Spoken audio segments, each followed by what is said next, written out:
The Wintry, Peacock, David Herbert Lawrence. There was thin, crisp snow on the ground. The sky was blue. The wind very cold. The air clear.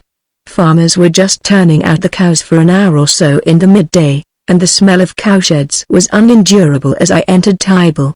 I noticed the ash twigs up in the sky were pale and luminous, passing into the blue. And then I saw the peacocks. That they were in the road before me, 3 of them, and tailless, brown, speckled birds, with dark blue necks and ragged crests. They stepped archly over the filigree snow, and their bodies moved with slow motion, like small, light, flat-bottomed boats. I admired them. They were curious. Then a gust of wind caught them, heeled them over as if they were 3 frail boats opening their feathers like ragged sails. They hopped and skipped with discomfort, to get out of the draught of the wind. And then, in the lee of the walls, they resumed their arch, wintry motion, light and unballasted. Now their tails were gone, indifferent.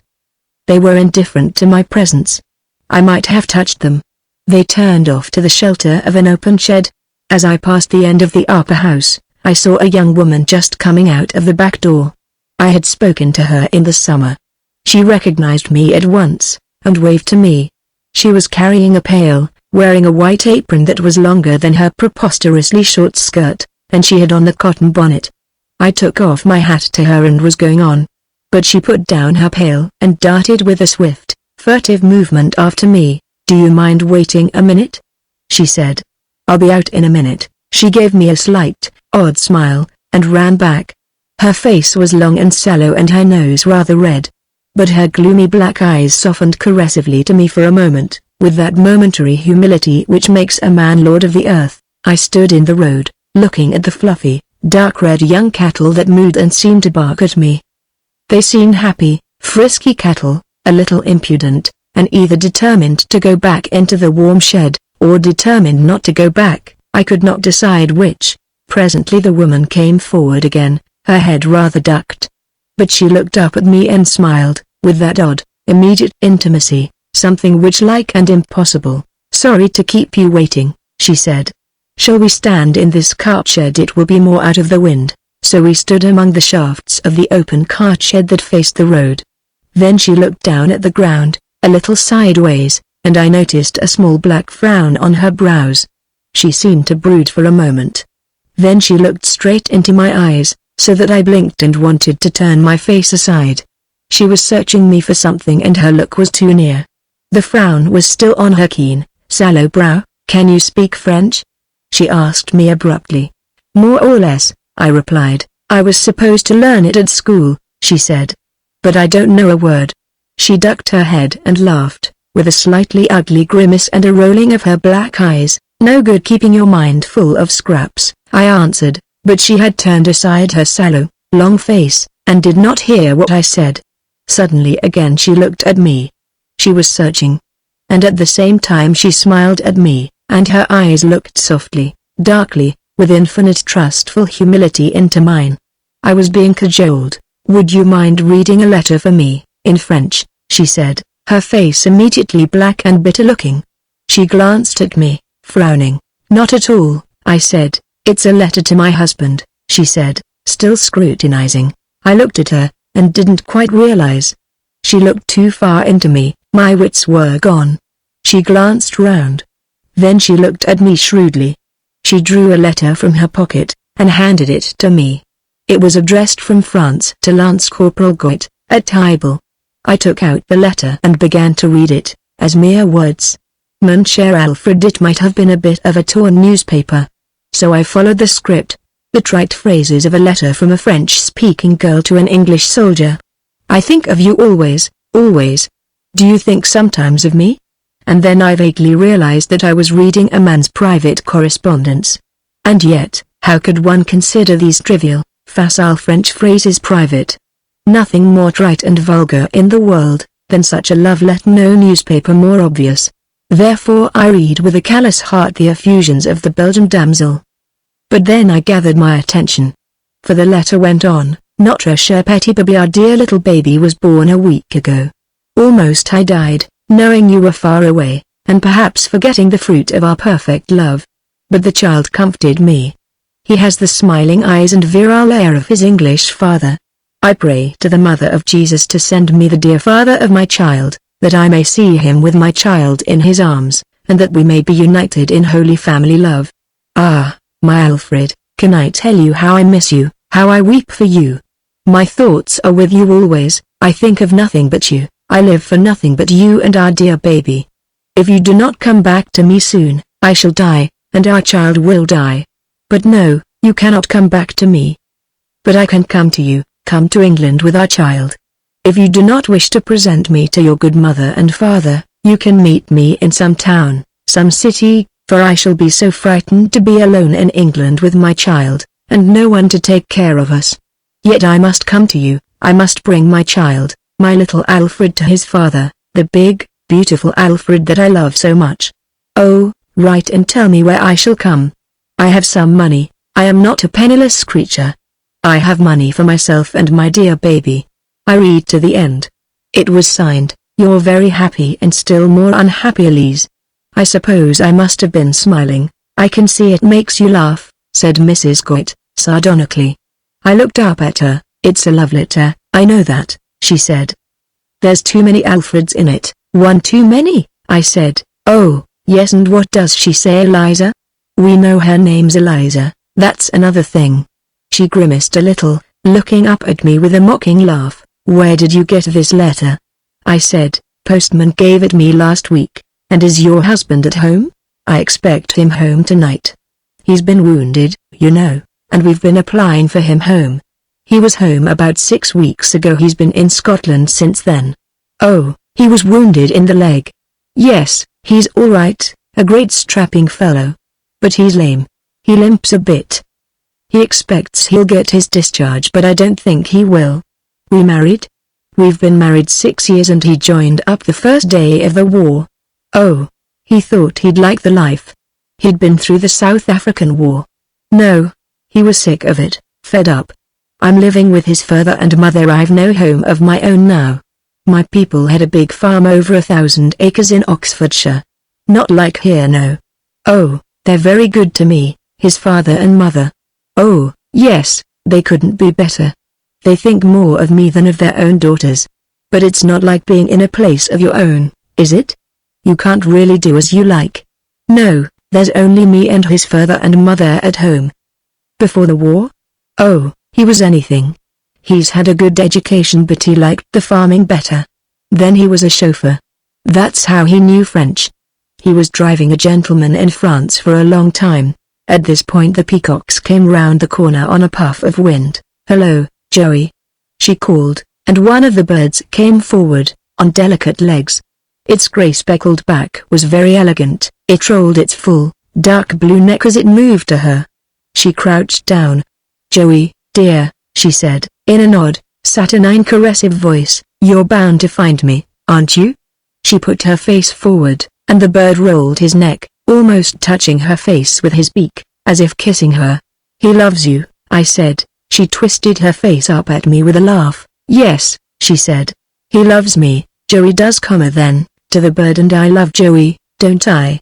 I do love Joey." And she smoothed his feathers for a moment. Then she rose, saying, "He's an affectionate bird." I smiled at the roll of her Berardi. "Oh, yes, he is," she protested. "He came with me from my home 7 years ago. Those others are his descendants, but they're not like Joey, are they, dear?" Her voice rose at the end with a witch-like cry. Then she forgot the birds in the cart shed and turned to business again. "Won't you read that letter?" she said. "Read it, so that I know what it says." "It's rather behind his back," I said. "Oh, never mind him," she cried. "He's been behind my back long enough all these 4 years. If he never did no worse things behind my back than I do behind his, he wouldn't have cause to grumble. You read me what it says." Now I felt a distinct reluctance to do as she bid, and yet I began, "My dear Alfred." "I guessed that much," she said. "Eliza's dear Alfred." She laughed. "How do you say it in French?" "Eliza," I told her, and she repeated the name with great contempt. "Elise, go on," she said. "You're not reading." So I began, "I have been thinking of you sometimes. Have you been thinking of me? Of several others as well, beside her, I'll wager," said Mrs. Goit. Probably not, said I, and continued. A dear little baby was born here a week ago. Ah, can I tell you my feelings when I take my darling little brother into my arms? I'll bet it's his, cried Mrs. Goit. No, I said. It's her mother's, don't you believe it, she cried. It's a blind. You mark, it's her own right enough and his. No, I said, it's her mother's. He has sweet smiling eyes, but not like your beautiful English eyes. She suddenly struck her hand on her skirt with a wild motion, and bent down, doubled with laughter. Then she rose and covered her face with her hand. I'm forced to laugh at the beautiful English eyes, she said. Aren't his eyes beautiful? I asked. Oh, yes, very. Go on! Joey, dear, Joey! This to the Peacock. We miss you very much. We all miss you. We wish you were here to see the darling baby. Ah, Alfred, how happy we were when you stayed with us. We all loved you so much. My mother will call the baby Alfred so that we shall never forget you. Of course it's his right enough, cried Mrs. Goit. No, I said. It's the mother's.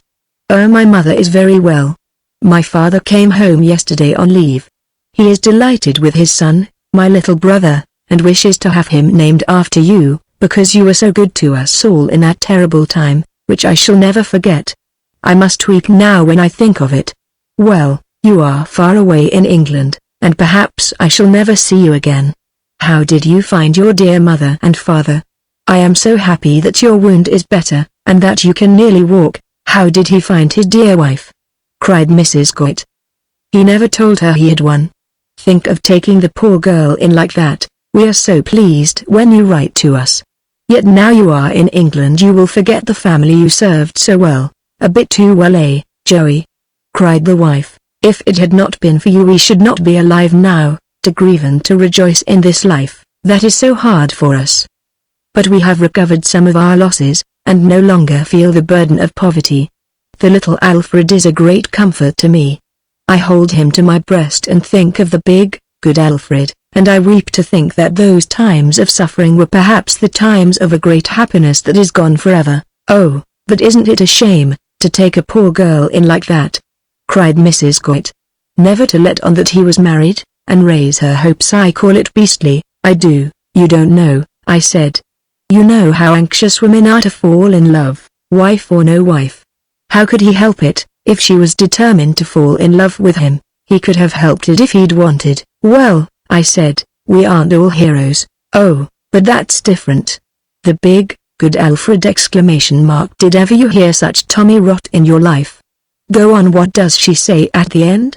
We shall be pleased to hear of your life in England. We all send many kind regards to your good parents. I wish you all happiness for your future days. Your very affectionate and ever grateful Elise. There was silence for a moment, during which Mrs. Goit remained with her head dropped, sinister and abstracted. Suddenly she lifted her face, and her eyes flashed. Oh, but I call it beastly, I call it mean, to take a girl in like that. Nay, I said. Probably he hasn't taken her in at all. Do you think those French girls are such poor innocent things? I guess she's a great deal more downy than he. Oh, he's one of the biggest fools that ever walked, she cried. You are. Said I, but it's his child right enough, she said. I don't think so, said I. I'm sure of it. Oh, well, I said, if you prefer to think that way, what other reason has she for writing like that? I went out into the road and looked at the cattle. Who is this driving the cows? I said. She too came out. It's the boy from the next farm, she said. Oh, well, said I, those Belgian girls. You never know where their letters will end. And, after all, it's his affair, you needn't bother. Oh, she cried, with rough scorn, it's not me that bothers. But it's the nasty meanness of it, me writing him such loving letters. She put her hand before her face and laughed malevolently, and sending him parcels all the time. You bet he fed that girl on my parcels, I know he did. It's just like him. I'll bet they laughed together over my letters. I bet anything they did. Nay, said I. He'd burn your letters for fear they'd give him away. There was a black look on her yellow face. Suddenly a voice was heard calling. She poked her head out of the shed, and answered coolly, all right. Then turning to me, "That's his mother looking after me," she laughed into my face, witch-like, and we turned down the road. When I awoke, the morning after this episode, I found the house darkened with deep, soft snow, which had blown against the large west windows, covering them with a screen. I went outside, and saw the valley all white and ghastly below me, the trees beneath black and thin looking like wire, the rock faces dark between the glistening shroud, and the sky above somber, heavy, yellowish dark, much too heavy for this world below of hollow bluey whiteness figured with black. I felt I was in a valley of the dead. And I sensed I was a prisoner, for the snow was everywhere deep, and drifted in places. So all the morning I remained indoors, looking up the drive at the shrubs so heavily plumed with snow, at the gateposts raised high with a foot or more of extra whiteness. Or I looked down into the white and black valley that was utterly motionless and beyond life, a hollow sarcophagus. Nothing stirred the whole day, no plume fell off the shrubs, the valley was as abstracted as a grove of death. I looked over at the tiny, half-buried farms away on the bare uplands beyond the valley hollow, and I thought of Tyball in the snow, of the Black Witch like little Mrs. Goit. And the snow seemed to lay me bare to influences I wanted to escape. In the faint glow of the half-clear light that came about 4 o'clock in the afternoon, I was roused to see a motion in the snow away below, near where the thorn trees stood very black and dwarfed, like a little savage group, in the dismal white. I watched closely. Yes, there was a flapping and a struggle, a big bird, it must be, laboring in the snow. I wondered. Our biggest birds, in the valley, were the large hawks that often hung flickering opposite my windows, level with me, but high above some prey on the steep valley side. This was much too big for a hawk, too big for any known bird. I searched in my mind for the largest English wild birds, geese, buzzards. Still it labored and strove, then was still, a dark spot, then struggled again. I went out of the house and down the steep slope, at risk of breaking my leg between the rocks. I knew the ground so well, and yet I got well shaken before I drew near the thorn trees. Yes, it was a bird. It was Joey. It was the grey-brown peacock with a blue neck. He was snow-wet and spent. "Joey, duh," I said, staggering unevenly towards him. He looked so pathetic, rowing and struggling in the snow, too spent to rise, his blue neck stretching out and lying sometimes on the snow, his eye closing and opening quickly, his crest all battered. "Joey, dear," I said caressingly to him. And at last he lay still, blinking, in the surged and furrowed snow, whilst I came near and touched him, stroked him, gathered him under my arm. He stretched his long, wetted neck away from me as I held him. Nonetheless he was quiet in my arm, too tired, perhaps, to struggle.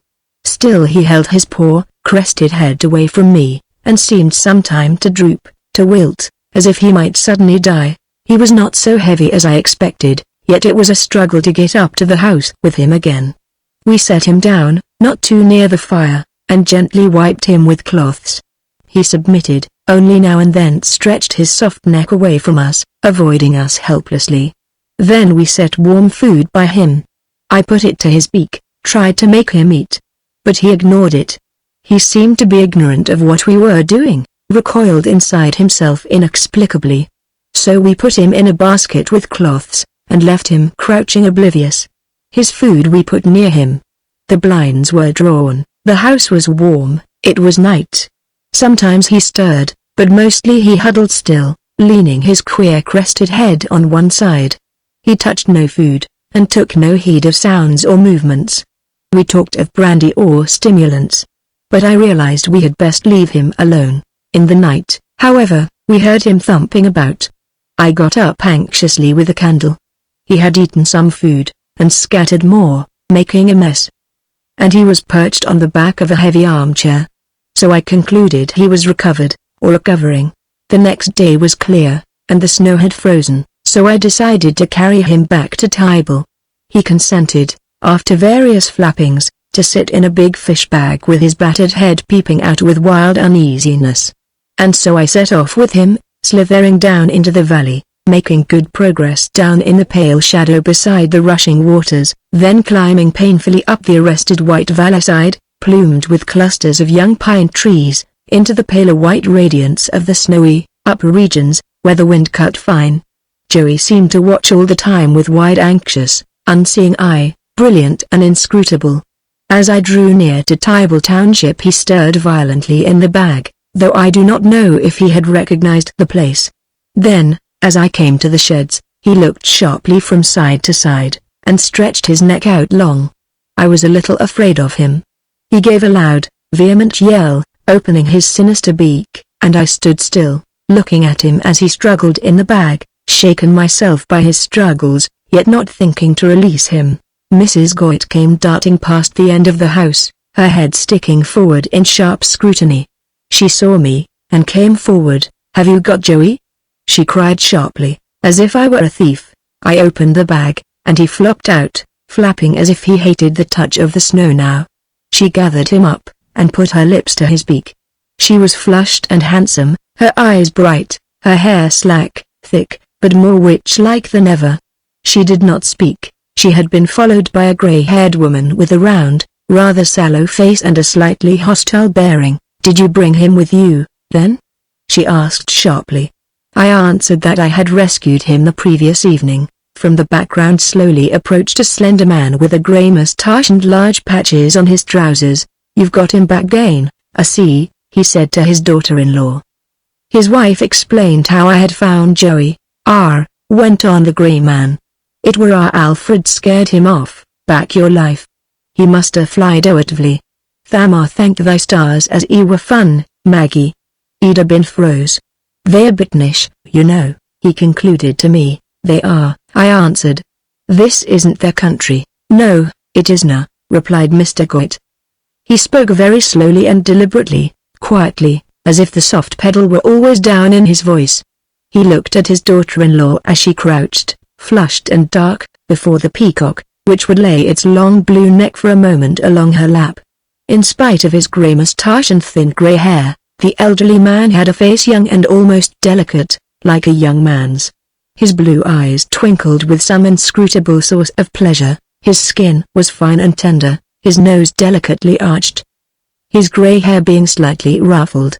He had a debonair look, as of a youth who is in love. "We mun tell him it's come," he said slowly, and turning he called, "Alfred, Alfred.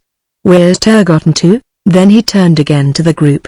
"Get up then, Maggie, lass, get up with thee. Thamay's too much oathbud." A young man approached, wearing rough khaki and knee breeches. He was Danish-looking, broad at the loins. "I's come back then," said the father to the son, "leastwise, he's been brought back, flied o'er the Grifflow." The son looked at me. He had a devil-may-care bearing, his cap on one side, his hand stuck in the front pockets of his breeches. But he said nothing. "Shall you come in a minute, master?" said the elderly woman, to me. Come in and hae a cup o' tea or summat. You'll do with summat, Karen that bod. Come on, Maggie wench, let's go in." So we went indoors, into the rather stuffy, overcrowded living room, that was too cozy, and too warm. The son followed last, standing in the doorway. The father talked to me, Maggie put out the teacups. The mother went into the dairy again. "Thou'lt rouse thysen up a bit again, now, Maggie," the father-in-law said, and then to me, "Her's not been very bright sin' Alfred came home, and the bod flied away. He come home a Wednesday night, Alfred did. But hey, you knowed, didn't you?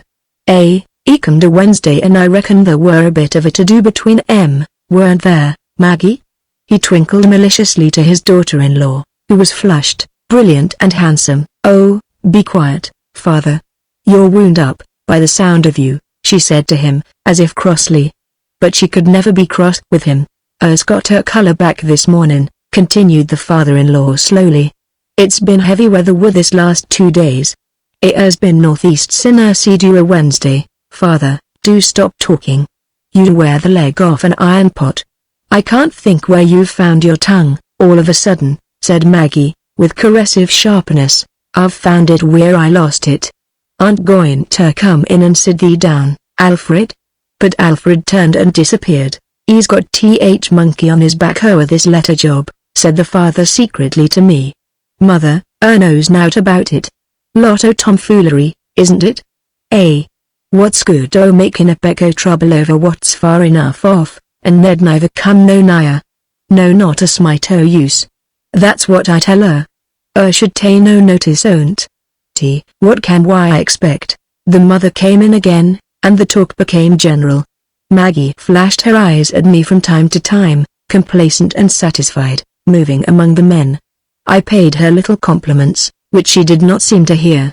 She attended to me with a kind of sinister, witch-like graciousness, her dark head tucked between her shoulders, at once humble and powerful. She was happy as a child attending to her father-in-law and to me. But there was something ominous between her eyebrows, as if a dark moth were settled there, and something ominous in her bent, hulking bearing. She sat on a low stool by the fire, near her father-in-law. Her head was dropped, she seemed in a state of abstraction. From time to time she would suddenly recover, and look up at us, laughing and chatting. Then she would forget again. Yet in her hulked black forgetting she seemed very near to us. The door having been opened, the Peacock came slowly in, prancing calmly. He went near to her and crouched down, coiling his blue neck. She glanced at him, but almost as if she did not observe him. The bird sat silent, seeming to sleep, and the woman also sat hulked and silent, seemingly oblivious. Then once more there was a heavy step, and Alfred entered. He looked at his wife, and he looked at the Peacock crouching by her. He stood large in the doorway, his hands stuck in front of him, in his breeches pockets. Nobody spoke. He turned on his heel and went out again. I rose also to go. Maggie started as if coming to herself. "Must you go?" she asked, rising and coming near to me, standing in front of me, twisting her head sideways and looking up at me. "Can't you stop a bit longer? We can all be cozy today, there's nothing to do outdoors." And she laughed, showing her teeth oddly. She had a long chin. I said I must go. The Peacock uncoiled and coiled again his long blue neck, as he lay on the hearth. Maggie still stood close in front of me, so that I was acutely aware of my waistcoat buttons. "Oh, well," she said, "you'll come again, won't you? Do come again," I promised. "Come to tea one day." "Yes, do," I promised one day. The moment I went out of her presence I ceased utterly to exist for her, as utterly as I ceased to exist for Joey. With her curious abstractedness she forgot me again immediately. I knew it as I left her. Yet she seemed almost in physical contact with me while I was with her. The sky was all pallid again, yellowish. When I went out there was no sun, the snow was blue and cold. I hurried away down a hill, musing on Maggie. The road made a loop down the sharp face of the slope. As I went crunching over the laborious snow I became aware of a figure striding down the steep scarp to intercept me. It was a man with his hands in front of him, half stuck in his breeches pockets, and his shoulders square, a real farmer of the hills, Alfred, of course. He waited for me by the stone fence. "Excuse me," he said as I came up. I came to a halt in front of him and looked into his sullen blue eyes. He had a certain odd haughtiness on his brows, but his blue eyes stared insolently at me. "Do you know anything about a letter in French that my wife opened? A letter of mine?" "Yes," said I. She asked me to read it to her. He looked square at me. He did not know exactly how to feel. "What was there in it?" he asked. "Why?" I said. "Don't you know? She makes out she's burnt it," he said. "Without showing it you?" I asked. He nodded slightly. He seemed to be meditating as to what line of action he should take. He wanted to know the contents of the letter. He must know, and therefore he must ask me, for evidently his wife had taunted him. At the same time, no doubt, he would like to wreak untold vengeance on my unfortunate person. So he eyed me, and I eyed him, and neither of us spoke. He did not want to repeat his request to me. And yet I only looked at him, and considered. Suddenly he threw back his head and glanced down the valley. Then he changed his position. He was a horse soldier. Then he looked at me confidentially. "She burnt the blasted thing before I saw it," he said. "Well," I answered slowly, "she doesn't know herself what was in it." He continued to watch me narrowly. I grinned to myself. I didn't like to read her out what there was in it. I continued. He suddenly flushed so that the veins in his neck stood out, and he stirred again uncomfortably. The Belgian girl said her baby had been born a week ago, and that they were going to call it Alfred. I told him. He met my eyes. I was grinning. He began to grin, too. "Good luck to her," he said. "Best of luck," said I. And what did you tell her? He asked. That the baby belonged to the old mother, that it was brother to your girl, who was writing to you as a friend of the family. He stood smiling, with the long, subtle malice of a farmer. And did she take it in? He asked, as much as she took anything else. He stood grinning fixedly. Then he broke into a short laugh. Good for her, he exclaimed cryptically, and then he laughed loud once more, evidently feeling he had won a big move in his contest with his wife. What about the other woman? I asked. Who? Elise. Oh, he shifted uneasily. She was all right. You'll be getting back to her, I said. He looked at me. Then he made a grimace with his mouth. Not me, he said. Back your life, it's a plant. You don't think the Sherpetty baby is a little Alfred? It might be, he said. Only might? Yes, and there's lots of mites in a pound of cheese. He laughed boisterously but uneasily. What did she say, exactly? He asked. I began to repeat, as well as I could, the phrases of the letter. Mon cher Alfred, figure-toi comme je suis désolé. He listened with some confusion. When I had finished all I could remember, he said. They know how to pitch you out a letter, those Belgian lasses. Practice, said I. They get plenty, he said. There was a pause. Oh, well, he said. I've never got that letter. Anyhow, the wind blew fine and keen, in the sunshine, across the snow. I blew my nose and prepared to depart. And she doesn't know anything? He continued, jerking his head up the hill in the direction of Tybal. She knows nothing but what I've said, that is, if she really burned the letter. I believe she burnt it, he said, for spite. She's a little devil, she is. But I shall have it out with her. His jaw was stubborn and sullen. Then suddenly he turned to me with a new note. Why? He said. Why didn't you wring that bee Peacock's neck, that bee Joey? Why? I said. What for? I hate the brute, he said. I had a shot at him. I laughed. He stood and mused. Poor little Elise, he murmured. Was she small, petite? I asked. He jerked up his head. No, he said. Rather tall, taller than your wife, I suppose. Again he looked into my eyes. And then once more he went into a loud burst of laughter that made the still, snow-deserted valley clap again. God, it's a knockout, he said, thoroughly amused. Then he stood at ease, 1 foot out, his hands in his breeches pockets, in front of him, his head thrown back, a handsome figure of a man. But I'll do that blasted Joey in, he mused. I ran down the hill, shouting with laughter.